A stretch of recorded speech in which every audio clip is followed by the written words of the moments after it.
ఆవకాయ ఆంజనేయ కథ మొదలెట్టినాడు చూడరయ్యా శక్తినంతా కూడగట్టి చెట్టు దులిపినాడు అంజయ్య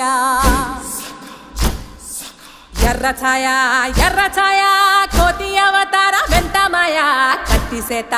పట్టకుండా కాయ కోసినాడు కపిలయ్య